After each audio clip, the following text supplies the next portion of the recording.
meeting of the Directors of the USA Niagara Development Corporation for Tuesday, August 23rd, 2016.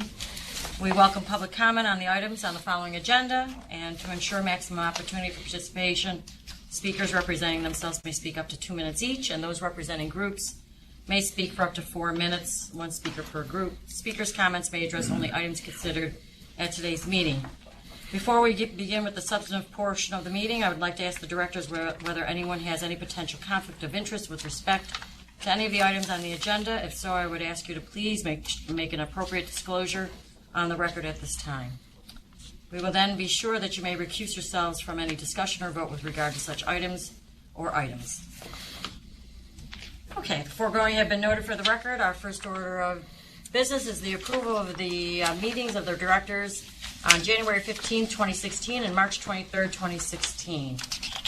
May I have a motion? So moved.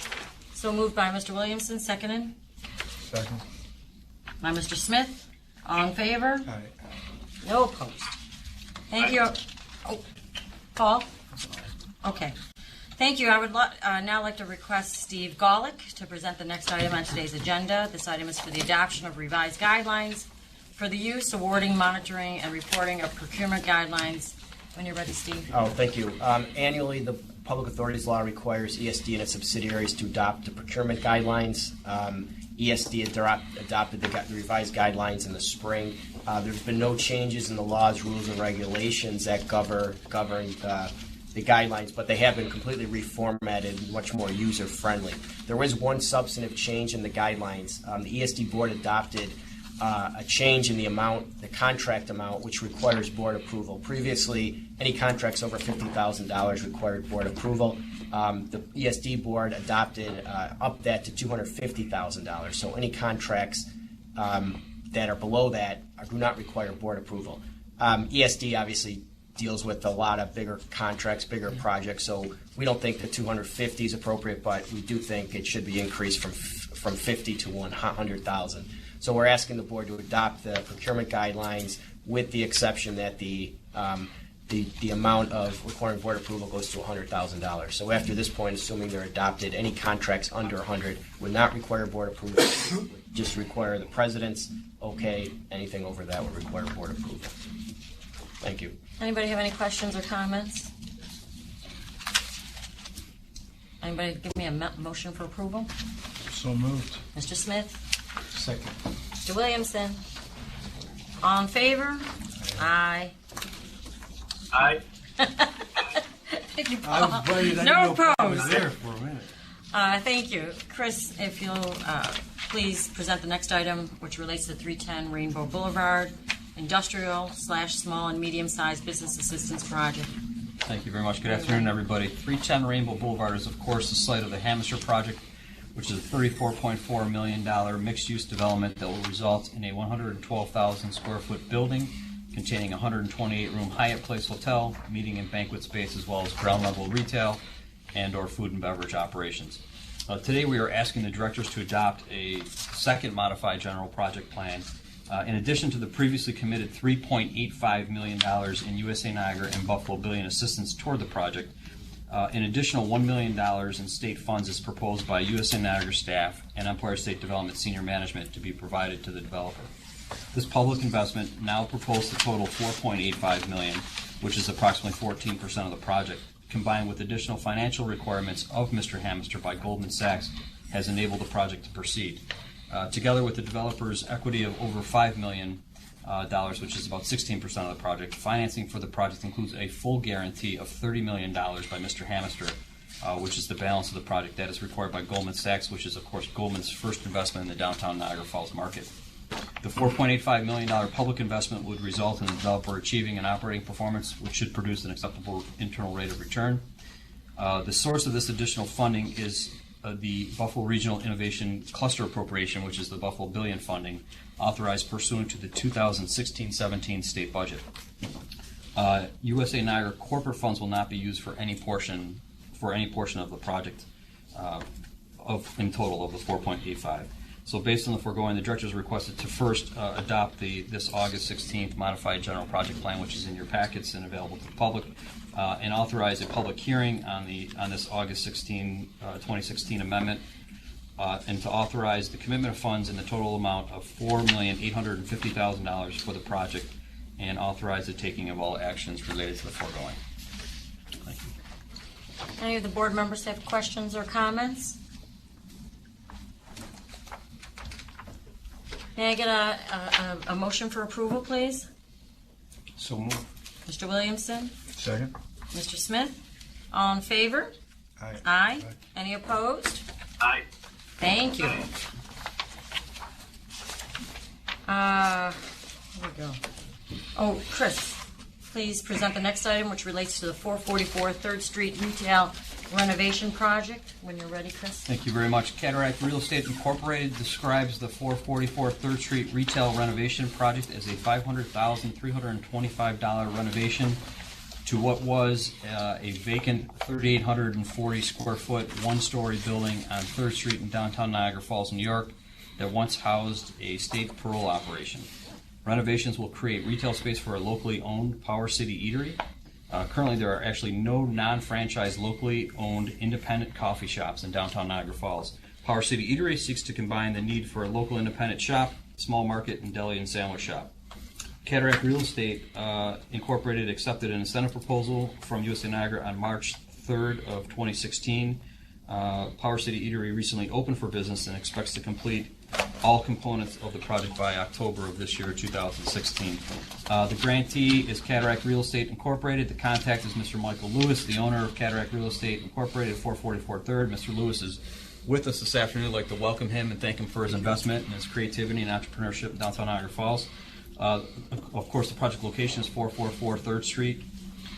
Employment baseline is 0. The projected is 6 new full-time and 3 part-time within the first year of completion. The proposed NEDF investment is a $100,000 grant for reimbursement of a portion of the interior renovation costs to 444 3rd. Funds will not be used for FF&E or contingency or any other soft costs. There's a lot of background on the grant program, which we've been administering for a little over a decade. The most important point is that no USA Niagara funds will be utilized for the grant program, and that USA Niagara retains no interest in the various projects, and we provide no financing for the projects. So based on all the foregoing, the staff recommends that the board authorize the Niagara County Development Corporation to make a $100,000 grant through the grant program and to make a determination of no significant effect on the environment on the terms and conditions set forth in these materials. As Chris noted, Mr. Lewis is here today. You're welcome to make a comment if you'd like. We wish you well and look forward to stopping by. I'm sorry I haven't been there yet. Come for lunch. It's more than just a coffee shop. It is. To be a little clear more about that. specific, it's a New York City style deli and coffee shop. So we offer deli meats, sandwiches, homemade pastrami, breads, along with a full service coffee program, espresso drinks and drip coffee as well. Well, I hope you've already had people coming in and We have. enjoying We're very it. happy with how things have gone the first few weeks. Good. Well, thank you for being here, Mike. Can I get a motion for approval, please? So moved. I think I'm going to give this one to Mr. Nanula. We're going to give it a second by Mr. Nanula. He really can't. Oh, he can't because he's not I'd like to present. second it, please. Oh, Can I second? right He now, shouldn't Mr. because he's not part of the board. Okay. Thank you, I'll Paul. second it with Mr. Manette. All right. All in favor? Aye. Any opposed? Nope. Okay. Now our final item on today's agenda relates to 223 Ferry Avenue Retail Renovation Project. Chris, when you're ready. Thank you very much. 223 Ferry Avenue Partners, LLC at 223 Ferry Avenue is a $660,406 renovation to a formerly vacant two-story building on the corner of Ferry and 3rd Street in downtown Niagara Falls. Renovations will create retail space for a locally owned craft beer-themed restaurant and retail space for 2 additional storefronts. 223 Ferry Avenue Partners, LLC accepted an incentive proposal from USA Niagara on March 30th, 2016 of this year for $100,000. The project is currently under construction and is expected to be completed in September 2016. The grantee, again, is 223 Ferry Avenue Partners, LLC. The contact is Mr. Paul S. Stephen, And he's the managing member of 223 Ferry Avenue Partners with the primary address at 6523 South Transit Road in Lockport. The base line employment is 0. The projected is 5 new full-time within 1 year of operation or 1 year of completion. And the proposed NEDF investment is a $100,000 grant for reimbursement for a portion of the interior and exterior renovation costs. Similar to the previous project, no U.S. Niagara funds will be utilized for the grant program, and U.S. Niagara retains no interest and provides no financing for the projects. So based on the foregoing, the staff is recommending to the board that they authorize the Niagara County Development Corporation to make a $100,000 grant through the grant program and make a determination of no significant effect on the environment on the terms and conditions set forth in these materials. Directors, do you have any questions or comments on this? I have a general question. What's the policy of the board regarding projected employment? If it doesn't materialize on these projects, what is the outcome? So I'm going to look to John to pick up after I start this, because I should say on these 3rd Street grants, I mean, it takes a tremendous amount of work, and John does 99% of what happens around it. But this is really IDA money that we make recommendations to. So I think from a clawback perspective, we follow it for a year, but we have actually not had occasion to make any recommendations to the IDA. I think everybody's been around their target. And from our perspective, the reason we're investing in the hard costs, no soft costs, no working capital, is because we know that those improvements are going to stay behind in the building. And so we've taken like 2 long vacant or underutilized buildings here. And so our dollars the dollars we're recommending the IDA invest are going to stay with the buildings. But from an employment standpoint, we haven't implemented clawbacks, right? That's not a county policy on that. Right. The goal is the investment that the project is generated.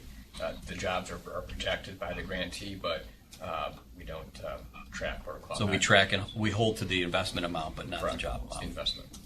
All right. May I have a motion for approval, please? So moved. Mr. Williamson? Mr. Smith? All in favor?